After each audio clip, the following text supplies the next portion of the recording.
인사하시겠습니다. 잘 되고 있습니다. 기도하면 더 잘 됩니다. 어제도 저희 교회 회복 캠프가 있어서 어제도 하루 종일 수양을 하느라고 제 목이 많이 잠겨 있습니다. 양해 말씀 부탁드리고요. 오늘은 행복 모임 선포 주일입니다.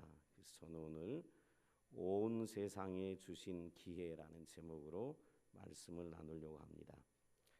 오늘 이 자리에 예배하러 나온 성도님들도 그렇지만 많은 신자들이 주님을 위해 살려고 많이들 애쓰고 노력하십니다. 오늘 주일에 이렇게 나온 것 참 애쓰고 수고하신 것이지요. 그러나 상당수의 신자들은 일터에서 그리스도가 나에게 얼마나 소중한 존재인지를 직장 동료들에게, 거래처 사람들에게 말하지 않음으로써 내가 그리스도인인지 이도 저도 아닌 애매한 태도를 취하는 상당수의 신자들이 실제로 우리 삶의 현장에 많이 있습니다. 다른 사람들한테 복음을 전했다가는 놀림을 받거나 따돌림을 당하기 싫기 때문에 상당수의 신자들이 인터에서 주님이 나에게 얼마나 소중한 존재인지를 얘기하지 않는 사람들이 참 많습니다. 또 신앙의 문제는 그들의 문제이지 내가 관여할 바가 아니다라고 생각해서 다른 사람들에게 복음을, 예수를 전하는 일을 꺼려하는 신자들이 상당수가 있음을 우리는 알 수 있습니다. 어느 직장 앞에서 있었던 이야기입니다. 어느 날 어떤 직장 앞에 실제로 있었던 이야기입니다. 한 거지가 직장 앞 모퉁이에서 어느 날부터 구걸을 하고 있었습니다. 근데 구걸을 하는 이 거지를 한 그 회사의 회사원이 눈여겨 보기 시작했습니다. 처음에는 이 회사원이 화가 났습니다. 요즘 왜 이 근처가 이 모양이지? 정부에서는 왜 이 거지를 그냥 두는 거야? 저 사람 때문에 손님이 다 끊길 것 같아 라고 처음 그 거지를 바라봤던 한 직장인은 짜증을 냈습니다. 한 줄쯤 지났습니다. 그리고 그 직장인 마음속에 거지를 바라보는 짜증이 조금씩 가라앉았습니다. 그 이유는 그 거지가 생각보다 좀 친근하게 느껴졌고 지나가던 사람들이 돈을 주게 되는 돈을 줄 때마다 많은 사람이 그 거지에게 돈을 주는 건 아니었지만 그 거지에게 돈을 베풀 때마다 그 거지는 늘 감사 인사하는 것을 보게 됐습니다. 이 회사원도 시간이 지나가면서 얼마간 그 거지에게 베풀고 싶은 마음이 생겼습니다. 한 일주일 정도를 망설이다가 어느 날 마침내 그의 깡통에 이 회사원도 동전 몇 개를 집어넣었습니다. 이 집어넣고 난 다음에 참 놀라운 일이 벌어졌습니다. 무슨 일이었냐면 이 거지가 동전 몇 푼을 깡통에 집어넣는 회사원에게 이렇게 얘기합니다. 거지가 회사원에게 한 얘기입니다. 예수님은 당신을 사랑하십니다. 가난한 사람을 돌아보는 당신에게 복이 있을 것입니다. 나도 그리스도인인데 당신도 그리스도인입니까? 당신은 예수님께 삶을 내어드렸나요? 라고 거지가 회사원에게 질문을 합니다. 갑자기 이 회사원의 생각이 복잡해졌습니다. 뭐라고? 당신이 그리스도인이라고? 당신 거지잖아. 당신 사회 부적응자이잖아 라고 소리를 쳤습니다. 이 회사원은 순간 정신이 몽해졌고 할 말을 잃어버렸습니다. 이 회사원은 그 거지가 그리스도인일 거라고는 전혀 생각해 보지 않았기 때문에 그렇습니다. 그때 소리치는 회사원한테 당신이 그리스도인이야? 당신 거지잖아. 당신 사회 부적응자잖아. 라고 소리치는 회사원에게 거지가 작은 종이 쪽지 한 장을 쥐어줍니다. 그 작은 종이 쪽지 한 장에는 이런 이야기가 적혀 있었습니다. 전도는 한 사람의 거지가 다른 한 사람의 거지에게 어디서 빵을 구할 수 있는지를 말해주는 것이다 라는 종이 한 장을 넘겨줬어요. 여러분, 거지도 전도합니다. 거지도 전도하는데 용서하고 들으세요. 그래도 수준 있는 저와 여러분이 복음 전하는 일에 나서야 하지 않겠습니까? 거지가 또 다른 거지에게, 회사원은 멀쩡한 사람이지만 거지가 보기에는 이 회사원도 뭐예요? 거지예요. 무슨 거지요? 어디서 빵을 구할지 몰라 하는 거지, 또 다른 거지예요. 여러분, 인생의 생명을 살리는 빵, 생명을 살리는 빵, 그 빵은 파리바게트에 없어요. 뚜루쭈레에도 없어요. 생명을 살리는 빵은 평안 쉼터에도 없어요. 생명을 살리는 빵은 예수에게만 있어요. 예수 없는 사람은 다 거지예요. 생명의 빵을 얻지 못한 거지. 그것을 거지 자신이 알았기 때문에 거지가 담대하게 동전 몇 푼 던져주는 사람한테 당신 그리스도인입니까? 당신도 예수님께 삶을 내어드렸나요? 라고 담대히 거지가 멀쩡한 사람한테 전도하잖아요.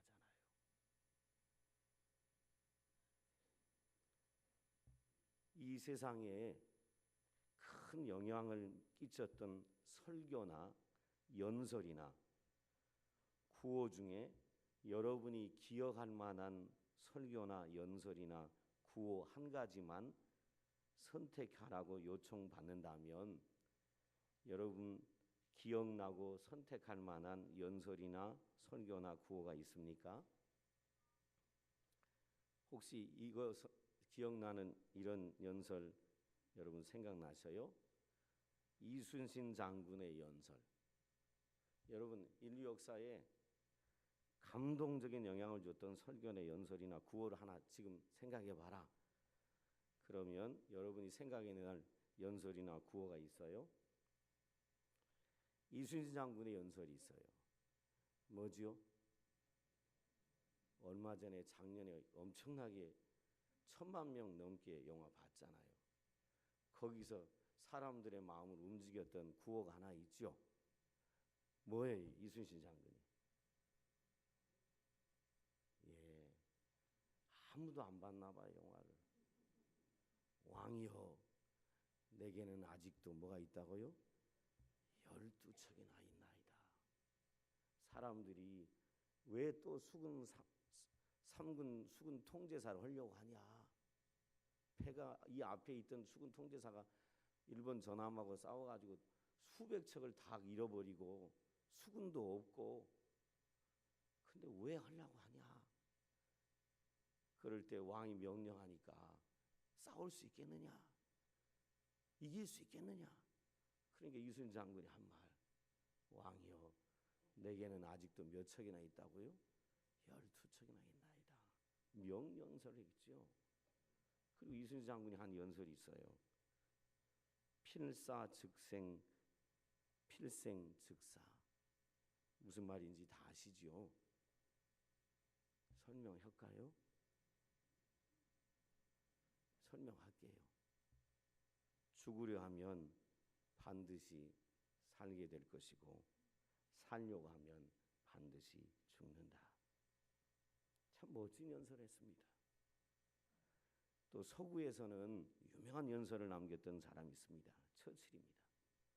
영국 총리였던 처칠이 2차 대전이 한창일 때 영국의 유명한 대학에서 졸업식 연설을 하는데 한참 올라가서 처칠이 생각을 하더니 말을 안 하는 겁니다. 한참 얘기를 안 하다가 한 말이 뭐냐면 이 말이었습니다. 절대로 포기하지 마라. 절대로 포기하지 마라. 절대로 포기하지 마라 하고 강대상을 딱 내려왔습니다. 졸업생들이 멍했습니다. 여러 말을 한 게 아니라 영국 수상이 졸업생들한테 Never give up, never give up, never give up. 포기하지 마라는 이 짧은 연설하고 딱 내려왔는데 졸업생들이 멍하다가 갑자기 우레와 같은 박수가 터져나왔던 연설을 했습니다. 미국의 유명한 연설가가 있습니다. 연설을 남겼던 분이 있습니다. 마틴 루터 킹 목사님입니다. 이분이 이런 얘기를 했죠. I have a dream. 내게는 꿈이 있습니다. I have a dream. 내게는 꿈이 있습니다. 피부색 때문에 차별받지 않는 흑인과 백인이 평화롭게 살아가는 나는 그 나라를 꿈꿉니다. I have a dream. 미국인의 마음속에 엄청난 충격과 도전을 줬던 명연설을 마틴 루터 킹 목사님이 남겼습니다. 역사적으로 많은 시대에 감동적인 연설과 슬로건들이 있습니다. 이런 명연설과 슬로건들이 사람들의 마음에 불을 붙였어요. 그리고 조국을 위하여 민족을 위하여 헌신하도록 사람을 불러냈던 것을 봅니다. 그런데 저는 오늘 이 시간에 세상이 어떤 연설과도 비교되지 않고 세월이 흘러가도 여전히 수많은 사람들의 가슴에 불을 붙이는 예수님의 마지막 한마디에 대해서 여러분과 얘기를 나누고 싶습니다. 이 땅에 예수님의 마지막 말씀은 역사상 사람들에게 가장 큰 영향을 주었습니다. 그리고 그리스도인들에게 사명이 무엇인지를 생각하게 하는 선교를 하셨습니다. 그리고 그 말씀의 영향력은 우레소리처럼 수많은 세대에 걸쳐 계속해서 사람들의 가슴을 울렸고 사람들의 가슴에 불을 붙였고 사람들이 주께로 나와 주님을 위하여 온 세상의 복음화를 위하여 헌신하게 만들었습니다. 그 말씀이 마태복음 28장 18절에서 20절 말씀입니다. 예수께서 나와 말씀하여 이르시되 하늘과 땅의 모든 권세를 내게 주셨으니 그러므로 너희는 가서 모든 민족을 제자로 삼아 아버지와 아들과 성령의 이름으로 세례를 주고 내가 너희에게 분부한 모든 것을 가르쳐 지키게 하라. 볼지어다 내가 세상 끝날까지 너희와 항상 함께 있으리라 하시니라. 아멘. 이 말씀에는 하나님의 권세, 하나님 우리를 향한 도전, 우리에게 주어진 사명, 인생의 목적, 하나님의 위로, 영원한 안식, 이 모든 내용이 다 담겨 있는 하나님의 말씀입니다. 이 말씀이 우리의 임무이자 우리의 사명이고 온 세상에 나가 복음 전하라고 우리에게 내려주신 주님의 명령입니다. 사랑하는 평안의 가족 여러분, 우리는 이 땅에 살아가면서 각자 다른 직업을 가지고 살아갑니다.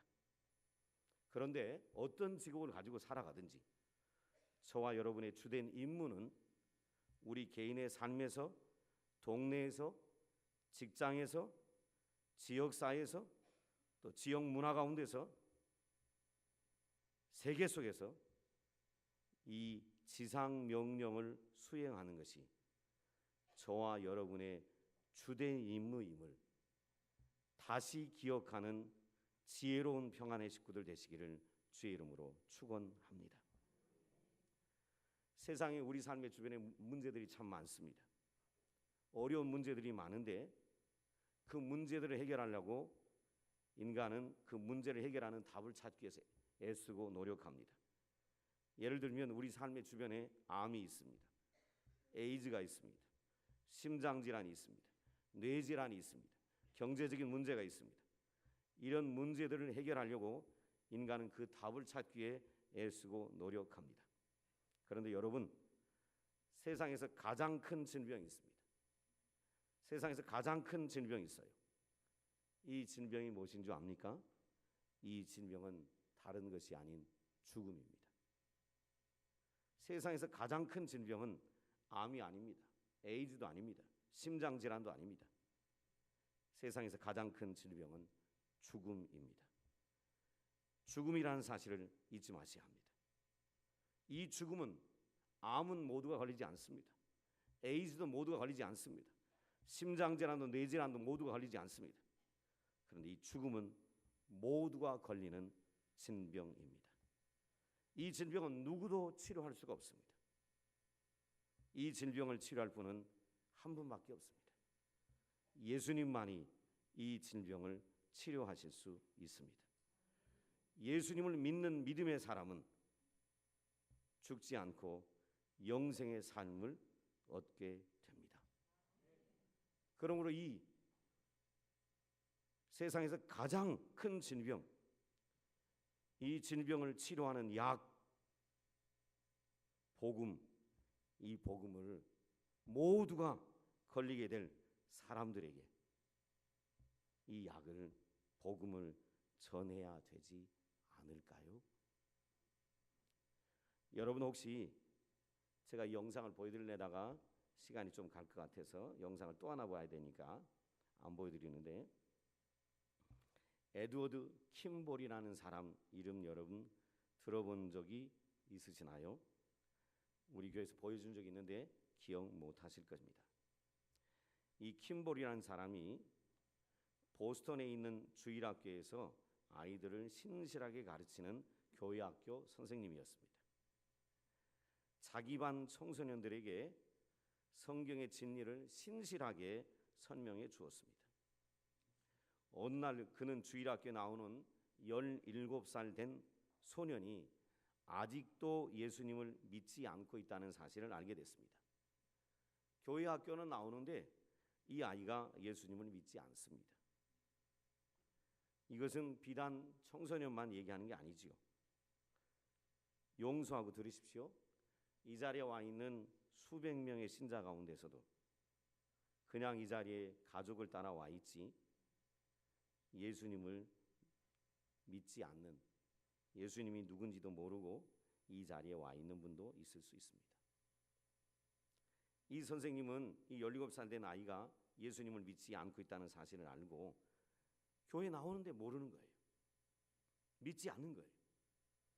그래서 이 아이에게 어떻게 접근해서 이 아이에게 복음을 다시 전하고 예수를 믿게 도울까 머리로 궁리하다가 어느 날 이 킴볼이라는 교회학교 선생님이 이 소년이 일하는 홀턴이라는 지역의 구두가게로 찾아갔습니다.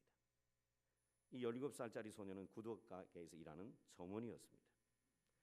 마침 찾아갔는데 이 소년이 이 구두가게 뒤편의 재고 창고에서 일을 하고 있었습니다. 그것을 알고 찾아간 킴볼이라는 선생님이 이 아이에게 복음을, 예수를 믿도록 도와주려고 하는 그 마음을 가지고 구두가게를 찾아갔는데 담대하게 이 일을 실행해야 되겠다라고 생각하고 먼저 하나님께 기도했습니다. 하나님, 이 아이가 꼭 오늘 예수를 영접하게 도와달라고 기도하고 소년에게 예수님의 사랑에 대해서 말해 주었습니다. 이 킴볼이라는 선생님이 이 17살 소년에게 예수님의 사랑에 대해서 말해줄 때 한 줄기 빛이 그 아이에게 임했습니다.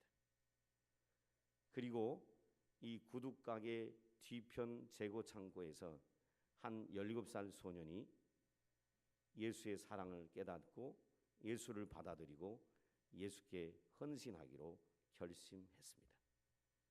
이 17살짜리 소년이 누구냐면 미국 역사에 가장 많은 사람들을 전도했던 위대한 전도자였던 무디였습니다. 사람들은 킴볼을 아는 사람들은 많지 않습니다.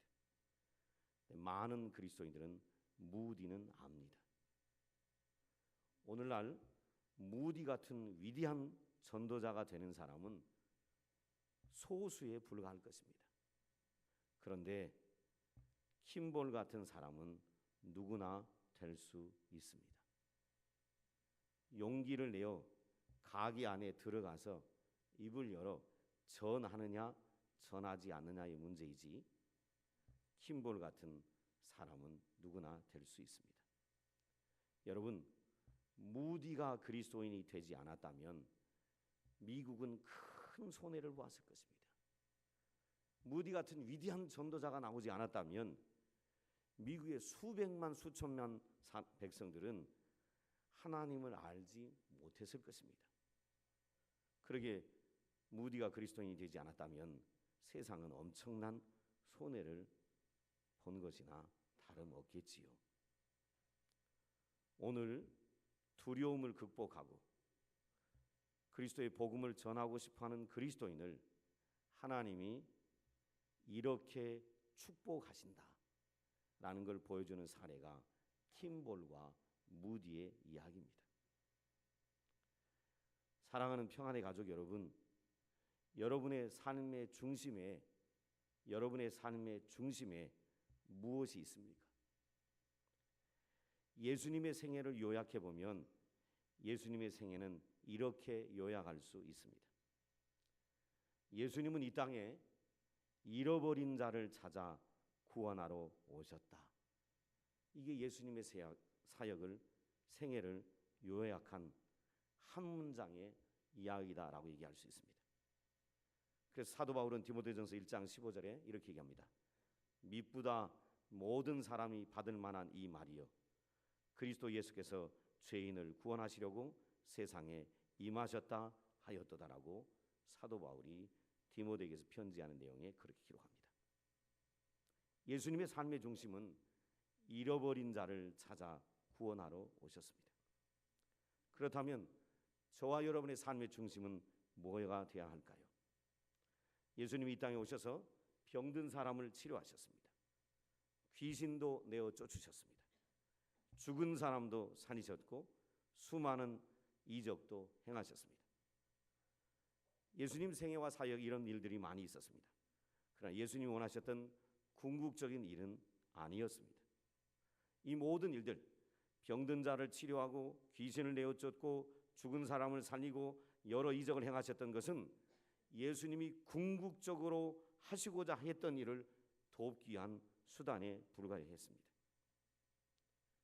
예수님의 궁극적인 사역은 또 예수님의 이 땅에 오신 유일한 목적은 사람을 하나님께로 인도하는 것, 그것이 바로 예수님의 유일한 목적이었습니다.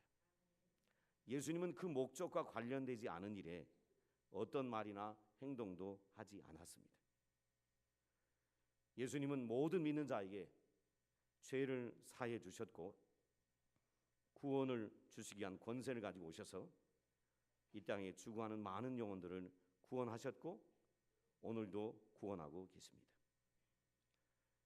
평안의 지구 여러분, 전도는 단순히 사람을 동정하는 것이 아닙니다. 인간이 지고 가는 무거운 짐을 단순히 가볍게 해주는 것이 아닙니다. 전도는요, 죄인에게 세례를 베풀고 영생을 얻게 하고 그들로 예수님의 제자의 삶을 살아가도록 돕는 것, 그것이 바로 전도입니다. 이 전도는 성경의 요약이고 그리고 하나님이 원하셨던 방법입니다. 전도는 우리가 해도 되고 안 해도 되는 것이 아니라 반드시 해야 하는 명령입니다. 전도의 은사가 없는 사람이 전도하는 예수님의 명령에 순종하려면 자발적 마음이 필요합니다. 오늘 나와 예비하는 평안의 가족 여러분, 우리가 주님 앞에 나와 예비하고 여러 가지 사역도 하고 봉사도 합니다. 그런데 사역과 봉사와 예배가 어떤 잃어버린 사람을 하나님께로 인도하는 것과 관련되지 않는다면 그 노력은 헛된 노력일 수 있습니다. 우리가 하는 모든 일은 궁극적으로 잃어버린 죄인을 구원하는 것이 되어야 합니다. 예를 들면 쉽게 설명합니다. 우리 교회가 오케스트라를 하려고 합니다. 오케스트라 하려고 하는 목적이 뭐냐? 그것이 우리 삶의 위로나 평안을 주고 우리 삶의 무거운 짐이나 내려놓게 하는 것이라면 그건 헛된 수고일 뿐이라는 것입니다. 오케스트라를 만드는 목적도 잃어버린 영혼을 구원하는 것이 돼야 된다는 것입니다. 우리가 바깥에 가서 구제하고 봉사하는 것도 단지 내가 구제하고 선한 사람이라는 걸 드러내는 것이 아니라 그 구제와 봉사를 통하여 예수가 증거되도록 하기 위한 것이 되지 않는다면 우리가 하는 모든 수고는 헛된 일이 될 거다라는 것입니다. 사도 바울이 이런 얘기합니다. 그의 제자 디모데에게 너는 모든 일에 신중하여 고난을 받으며 전도자 일을 하며 내 직무를 다하라라고 말씀합니다. 여러분, 이 말씀은 단지 사도 바울이 디모데에게만 명령한 것이 아닙니다. 이 말씀은 모두 우리 모두에게 적용되는 말씀입니다. 예수님은 전도를 삶의 중심에 두고 사셨습니다. 그러므로 우리도 우리 삶의 중심에 전도를 두고 살아가야 합니다. 직접적이든 간접적이든 우리는 전도해야 합니다. 하나님이 우리를 택하신 것은 우리 도움이 필요해서 하나님이 우리를 택한 것이 아닙니다. 하나님이 우리 도움이 있어야 일하실기에 우리를 택한 것이 아닙니다. 하나님 우리를 택한 것은 우리를 사용하시기 위하여 택하신 것입니다.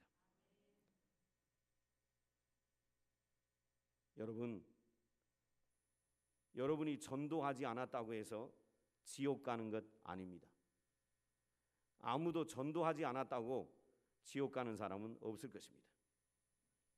그런데 말이에요, 하나님은 우리에게 그분을 섬기는 기쁨을 주고 싶어서 전도하라고 하는 것입니다. 전도함으로 하나님을 섬기는 기쁨을 누리게 하시려고 전도하라고 하시는 것이죠. 이제 남은 것은 이것입니다. 하나님이 이 세상에서 지금도 하시는 일, 예수님이 이 땅에 오셔서 하셨고 가신 이후에도 여전히 하나님이 이 세상에서 하시는 일, 전도하는 일의 일부를 내가 맡을 것인가 안 맡을까, 그것이 바로 오늘 저와 여러분에게 남은 문제입니다. 저는 강력하게 여러분에게 도전합니다. 여러분, 주님이 이 땅에 잃어버린 자를 찾아 구원하러 오셨다라고 성경은 분명하게 예수님 오신 목적을 말씀하고 있습니다. 그러기에 저와 여러분도 주님 따라가십시다. 세상의 유일한 희망인 구원의 복음을 사람들에게 들려주는 이 일, 전도하는 일에 함께 참여하는 성도들 되시기를 주의 이름으로 축원을 드립니다. 기도하겠습니다. 아버지 하나님, 거지도 전도합니다. 비록 자신이 거지이지만 세상 모든 사람들이 생명의 떡이 없는, 겉모습은 멀쩡하지만 생명의 떡이 없는 거지 같은 인생들임을 영의 눈으로 보았기에 거지도 전도합니다. 하물며 거지와는 수준이 다른다고 생각하는 우리들이 전도하지 않는다면 큰 거지보다 못한 것임을 깨닫게 도와주셔서 주님이 가셨던 그 길, 잃어버린 자를 찾아 오셨던 그 길, 우리도 그 길을 따라가는, 순종하는 주님의 제자들 되도록 도와주시옵소서. 예수님의 이름으로 기도드리옵나이다.